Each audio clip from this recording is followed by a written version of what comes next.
Welcome to Raising OKC Kids, Conversations with Metro Family in Oklahoma City.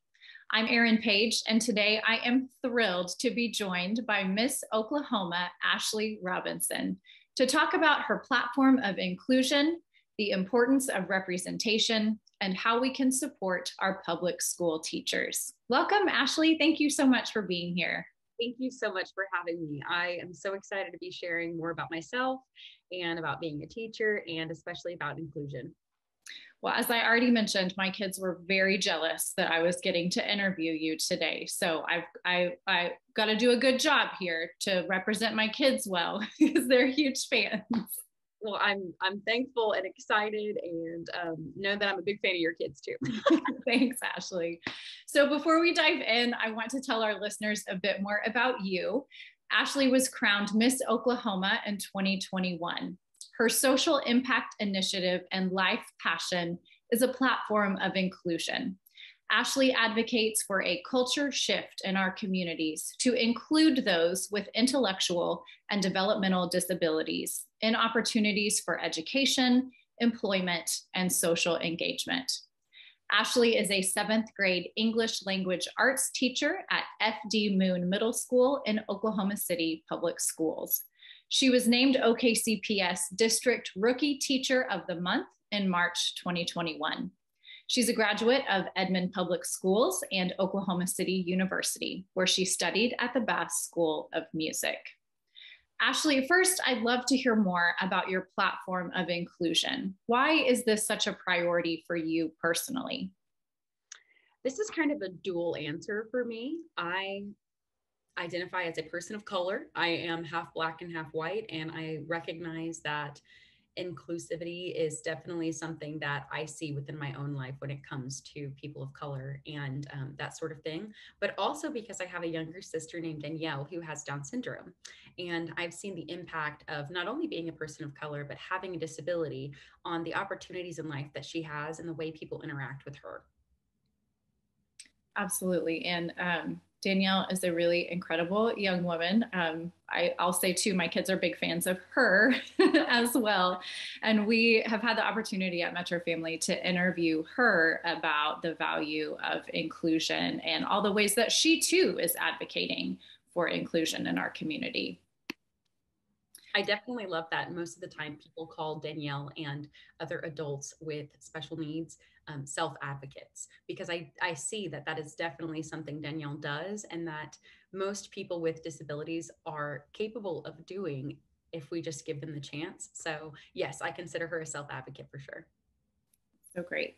Ashley, what are some specific ways your platform as Miss Oklahoma has allowed you to advocate for inclusivity in our state? And what's your vision for what you hope to accomplish and inspire in the future? The kind of tagline that I always use when it comes to my mission as Miss Oklahoma is to create inclusive communities in every corner of Oklahoma. And the platform of being Miss Oklahoma has given me the opportunity to be the person advocating when Danielle is not allowed in the room or not allowed a seat at the table. People see the shiny crown and sash and are attracted to it because it's exciting. And an adult with a disability is not always exciting to people.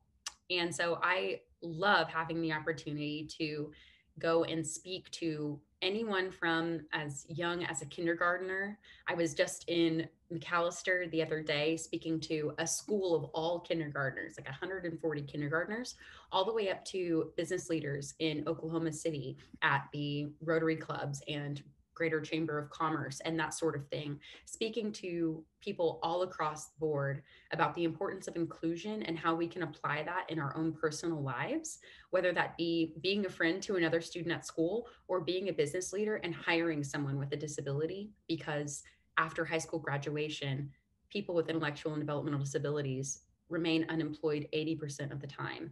And that's our responsibility as adults, as business leaders, as people who spend money in communities to put money behind businesses and places that are promoting inclusion and are actively hiring and actively being a part of becoming an inclusive community.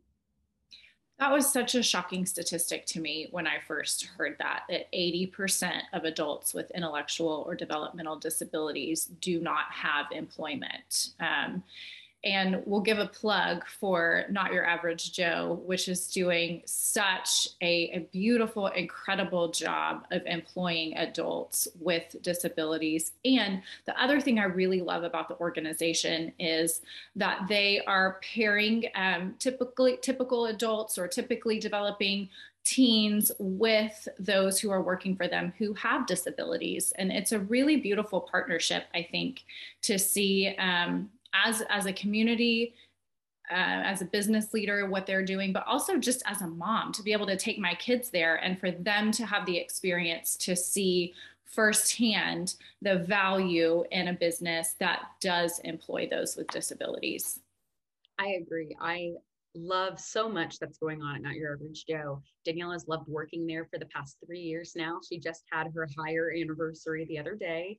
And not only just that they're giving them, people with intellectual and developmental disabilities, the opportunity to work, but that it is a minimum wage and more job. They're not falling under the typical idea of employment for people with disabilities that are making cents on the hour at times, because they aren't seen as, full employees. So I am, of course, super passionate about Danielle having a job, and especially one at a place like Not Your Average Joe that sees them for their full capabilities and their full value.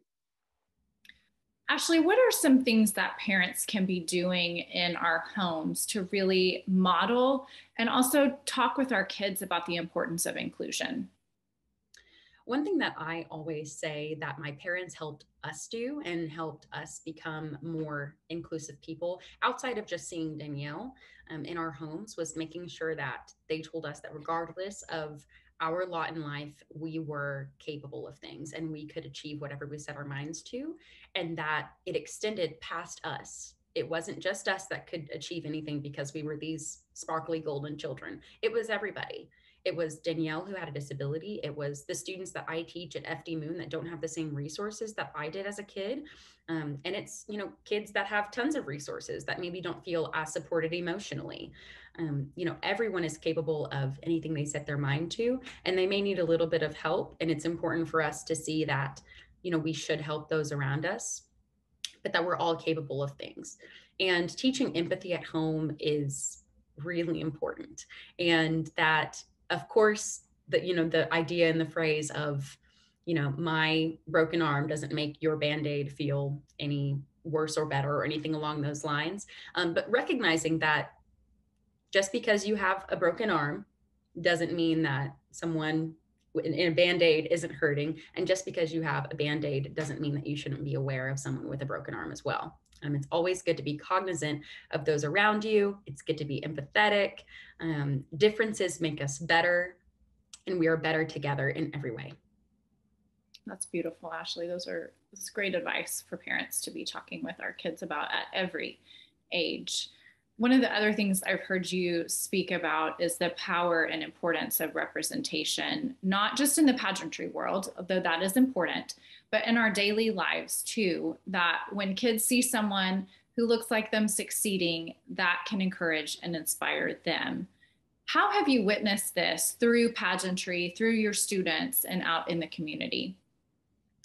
Personally, I can speak to the fact that I always watched Miss Oklahoma and Miss America and that sort of thing, and never thought that that was something that I was meant to do or that it was a space that I was going to fit into. And in 2017, I went to Miss Oklahoma and watched Triana Brown get crowned. And I sat there thinking to myself, okay, these girls are all amazing. They're doing such great things. This is great. And then I saw her get crowned and said, oh my gosh, wait, I could be one of those girls, because she looked a lot like me. And at the time, she was only the third person in the organization's 100-year history to be crowned as a Black woman. And so that was a really big deal to me to see her crowned and to see a space taken up by someone who looked like me. And I could immediately tell that I then felt empowered to do the same exact thing. And sure enough, there I go. I go and become Miss Oklahoma, and I get to travel across the state and talk with young girls that walk up to me and say, we have the same nose and you're brown just like me. And I, could cry thinking about it because I didn't have that when I was younger. But even outside of that, as an educator, when I was in college, I had the opportunity to kind of evaluate my educational experience and count the educators of color that I had from my entire lifetime on one hand. And that's not to say I didn't have a fabulous education. And that's not to say that my educators weren't culturally competent, because I loved my education. I had so many fabulous teachers that were so invested in me, regardless of their color or my color. But I, again, didn't think that education was going to be something that was going to be a career for me. And going into college, I was encountering more students that were saying that they didn't feel like their teachers really understood them and could see potential in them past school hours, and could see the importance of their dreams past their teachers' dreams for them. Because sometimes we put students in a box that they don't want to be in. And so that kind of inspired my career into education, because I wanted to speak to students and speak life into the students that I saw and believed in their dreams. And I had colleagues that would say, oh, all these kids just want to be rappers and they want to be football players or, models. And I said, well, somebody's got to be those things. And, it takes work to get there. And whether or not they actually achieve that, it's not our job to tell them that they can't. And I've seen that within the relationship with my students, that they feel like I believe in them. They feel like I am in them and they are in me. And I see that across the board. I also have been able to encourage representation for all types of abilities in my class as well. And I really appreciate that. Such a powerful story, Ashley, and your journey to becoming a teacher, how you volunteered at the school beforehand, and then hearing what you just talked about feeling like education might not be a space for you. It's just such a powerful part, I think, of who you are. Tell us more about that decision when you decided that education could be a space for you, and how you kind of ultimately made the decision to become a teacher. My path to education is a little unconventional. And I even was talking with a friend from college right as I decided to become a teacher. He asked me, oh, what are you doing these days? And I said, I'm going to go be a teacher. And he said, wow, they'll really let anybody do that these days, because Oklahoma does not have the greatest reputation when it comes to education, which is unfortunate, but we're working on it. So I went to college for music. Kind of as you said, I went to OCU and I studied music and singing and that sort of thing. And I dabbled in nonprofit work while I was in college as well, because I was recognizing how, and I say needy, that sounds bad. I was going to say how needy some of our communities are. And I don't mean it in a bad way. I just recognize that there are needs that aren't being met. And it's not by any fault of their own, but it's by fault of the lack of resources in our communities for certain things. And at the time, my passion was the arts. And I started working at a nonprofit that was fundraising for the arts in Oklahoma, and was realizing it was a really corporate setting, and I wasn't getting much exposure to diversity, much at all. And realized that, now as a young woman of color in the corporate world, I didn't see a lot of myself. And I knew that when I was younger, I didn't see a lot of people to look up to. And so I was like, okay, well, now that I'm an adult, I need to be that adult for other kids. I need to be the person that they can look up to and they can see themselves in. And whether or not they want to be just like me and do the exact same things that I'm doing, or I inspire them to just follow their own dreams, I want to make sure I'm doing that. So I started volunteering through a program called Freedom City, and they had kind of a mentor program and reading buddy program. When I was growing up, I was always the kid that had a book in my hand, and my parents, when I was in like the 4th or 5th grade, one of their ways to punish me was taking my bookshelf out of my room because I was reading all the time. And So when I saw the opportunity to be a reading buddy and a lunch mentor for these students, I was like, oh my gosh, this is great. So I started volunteering once a week by going and having lunch with the students, often bringing boxes of books with me from when I was their age. This was middle school, and so it was, sixth, seventh, and eighth graders. And I found it being part of my week that I could look forward to. And as time went on, it wasn't just, oh, this is something fun that I'm doing. It was the thing I was looking forward to in the middle of my week.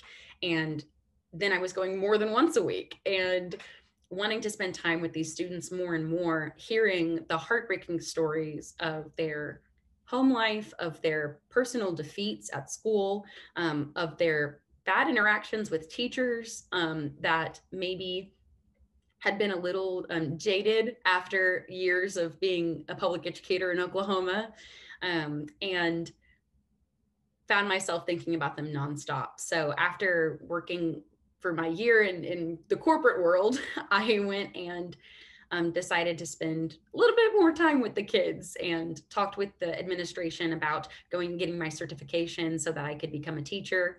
And by that fall, I was handing out books every day instead of just at lunch, making sure that they were getting their reading assignments done and inspiring kids every day to believe in themselves and follow their own dreams. I can't even imagine how cool it would be to have you as a teacher. And then the kids would walk in and go, they would, be acting crazy about something. And someone would hit them and say, stop, Miss Robinson's the cool one. We don't want her to not like us anymore. Oh my gosh, I love it. You mentioned that being a public school teacher has allowed you to advocate for inclusivity in that space. How has your time as a teacher informed your feelings more about inclusivity and what's needed in public education? I had been familiarized with the idea of an IEP, an individualized education plan, because of growing up with Danielle and always hearing my mom talk about going to IEP meetings. And it wasn't until I became a public educator that I got to sit in on IEPs and got to be the teacher advocate for some of my students, but also to hear families talk about their goals for their kids and the struggles that their kids are dealing with. One thing that I've learned is that often a student does have goals that they don't think they can articulate to us, or maybe they don't have the capacity to communicate those goals for themselves at their IEP meetings in the first place. So it's been so interesting to be involved in that process and to be able to implement inclusive IEPs and encourage inclusive IEPs instead of segregated IEPs, and making sure that students of all abilities, whether it be physical, intellectual, developmental, or any other type of ability, they are encouraged to promote themselves in whatever capacity that they are comfortable with. I had a student that was hard of hearing and had hearing loss in one of his ears. And I tried to utilize his IEP that I had been a part of to get him to move toward a better seat in the class so he could hear better. And he came to me after class one day and said, Miss Robinson, I have a hearing aid. I can hear you fine. It's embarrassing to sit that close to you. And so one of his goals was to be able to sit by his friends and, work on communicating and that sort of thing. And I was happy to do that. But if he hadn't felt comfortable telling me that, I think that he probably would have just sat in the seat and either been mad or, not sat in the seat and get in trouble for not sitting in his assigned seat and that sort of thing. So it's definitely interesting to be a part of learning about, the differences in IEPs, and that Danielle's experience through IEPs are going to be a lot different too in other students, and as they should be, because they're individualized. I love that you obviously have created an environment in your classroom where kids are comfortable advocating for themselves with you. I think that's so encouraging and so important that kids feel that level of comfort and support to be able to ask for exactly what they need. I think it's really important because as an English teacher, the thing that I most prioritize is their ability to communicate in a written form, in a speaking form, and part of communication is understanding other people's writing as well. And I really emphasize that to my students that, you need to be able to clearly communicate yourself and clearly understand other people's communication. And part of that means speaking up for yourself, whether that be, you know, if you need an extension on a paper because you have something going on at home, you're free to communicate that to me. Whether or not, you're having something that's going to be an issue in class with another student, it's communicating that to me and figuring out a way to communicate through that with the other student, and so on and so forth. So I see that as a vital tool of making a comfortable classroom for students to feel like they can advocate for themselves. But also the thing that people always ask me is, how do you create an environment like that past just, it being an English class that people feel like they can tell stories? And I talk about that I am vulnerable with my own experiences and that I communicate my own needs to them. If I say, hey, Miss Robinson's having a hard day, maybe let's be a little nicer to her, that sort of thing. They feel like they can communicate that to me right back. That's such great advice and such good things for parents to remember too, especially during a wild time in all of our lives over the past 2 years. I know I've had to do that with my kids, especially when I was their not very great virtual school teacher on those virtual days. Mom is struggling right now, and I'm not sure that mom is the best person to do third grade math with you or whatever it is. And kids are so, when given the opportunity, I think kids are so empathetic and understanding, and but it does oftentimes require us as the adults to get vulnerable and share our feelings with them. Exactly. At Metro Family, we have done lots of reporting on and interviewing teachers about the state of public education. I know so many of the teachers I've talked with are overwhelmed and burned out, understandably, right now.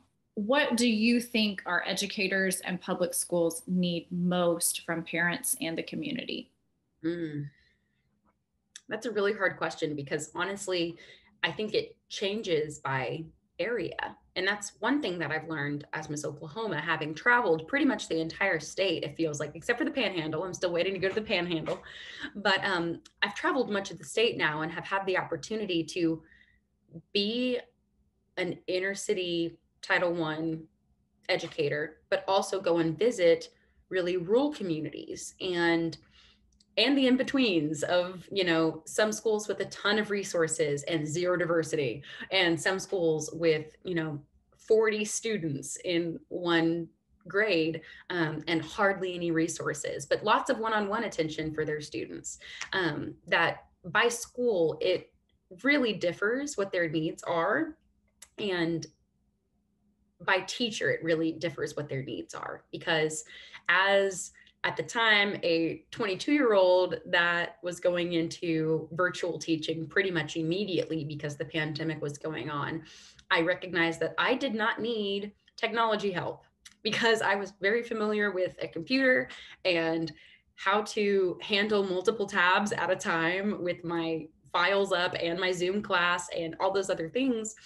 But there were other teachers that had been teaching for 35 years that weren't so familiar with Zoom and needed a lot of assistance when it came to, teaching virtually. Similarly, when we got back into the classroom, I had zero in-person experience at the time and needed a ton of help with behavioral management that the 35 veteran teachers were able to help me out with.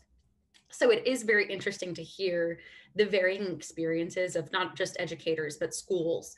And, some of the schools that didn't feel like they needed to shut down during the pandemic because, they had such a small student body that they could just wear masks and that sort of thing, to, Oklahoma City public schools that were shut down for the majority of 2 years. So it's definitely interesting to hear, similar to the idea of an individualized education plan, individualized education experiences, that, it's just interesting to hear. That's all I'll say.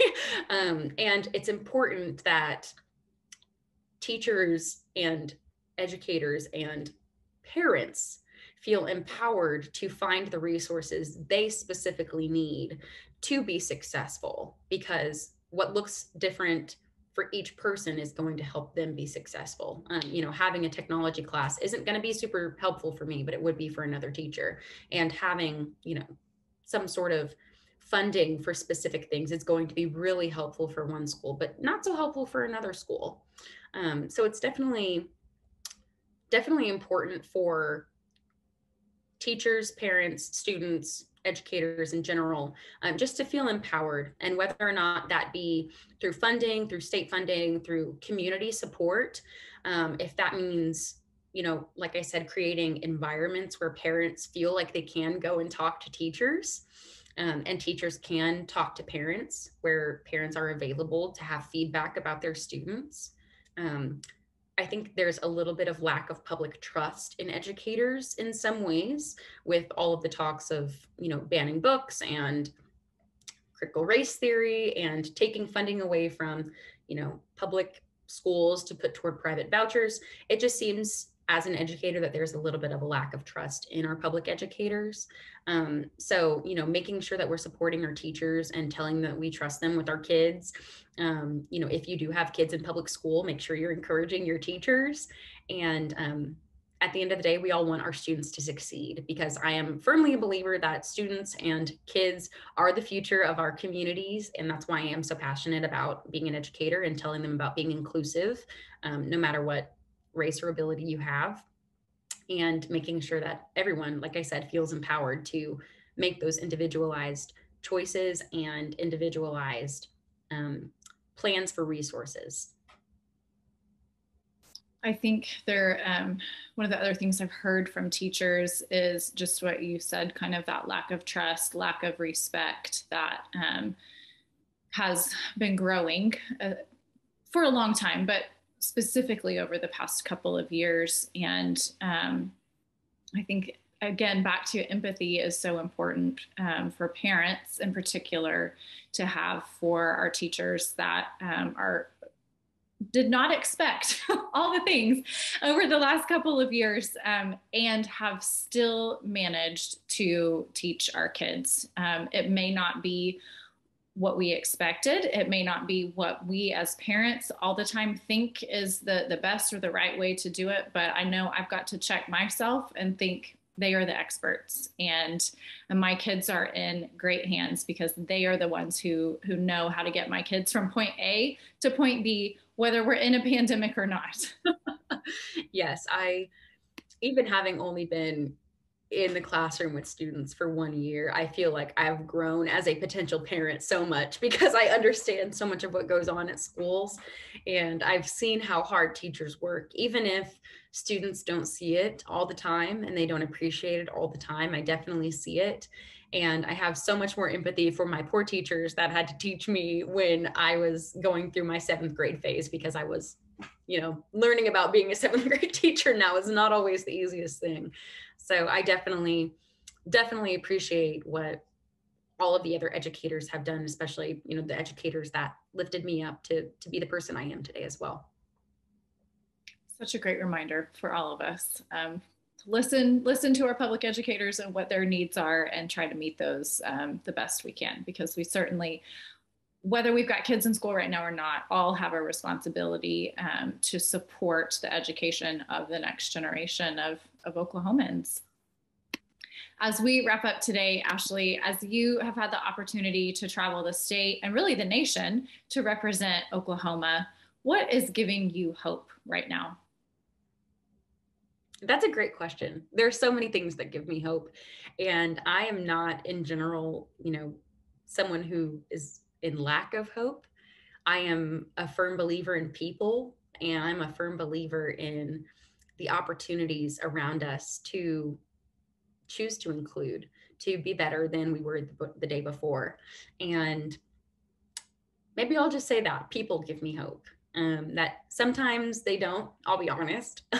Sometimes the lack of empathy and the lack of inclusion really make me sad. But the way that I've been able to experience different people and different things, they all give me hope every day. And Danielle gives me hope. She is an incredible, bright young woman. And every single day I've seen her overcome something, whether it be the expectations of those around her, whether it be her own expectations for herself, pushing herself past something that she thought she couldn't do to prove that she can, or my students that defy every odd to get to school in the morning.